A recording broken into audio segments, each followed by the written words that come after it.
Donc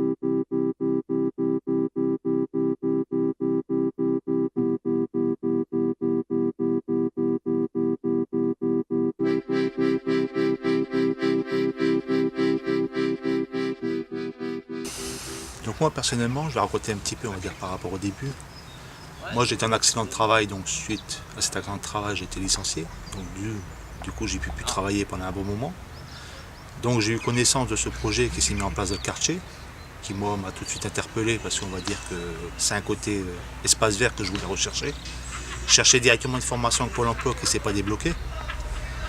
Parce que soi-disant, bon, il n'y avait pas de formation dans le quartier, tout comme ça, bon, ça a pris trop de temps. Bah avant c'était galère parce que fallait que j'aille chercher mes clients, fallait que je fasse leur site, fallait que je cherche mes règlements quand le client réglait. Donc c'était toujours un peu compliqué. C'était aussi se poser à chaque fois, chaque jour, à chaque instant la question si demain j'ai pas de client, comment je fais pour payer mon loyer. Enfin bon, toujours du stress. J'étais en recherche d'emploi, donc je faisais des petits contrats par-ci par-ça, qui duraient 15 jours, 3 semaines. Puis après, j'avais plus rien depuis un an. Donc mon conseiller Pôle emploi m'avait parlé de ce projet.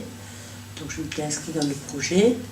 Et donc je l'ai fait de A à Z. Et puis après, en fonction du parcours, on nous a proposé d'être animatrice de groupe. Donc je me suis inscrite en tant qu'animatrice de groupe pour l'aide à la personne. Et là, j'ai signé donc mon contrat le 1er septembre. J'ai eu une période de chômage où j'étais couvert, du coup, et là je me suis formé à l'écriture et j'ai pu terminer mon premier roman, parce que c'est une série de 4 romans.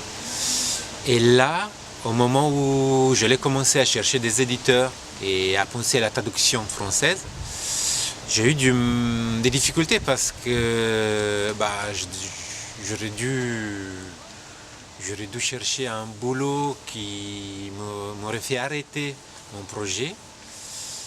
Et heureusement, j'avais suivi le projet de l'EBE, la Fabrique de l'Emploi.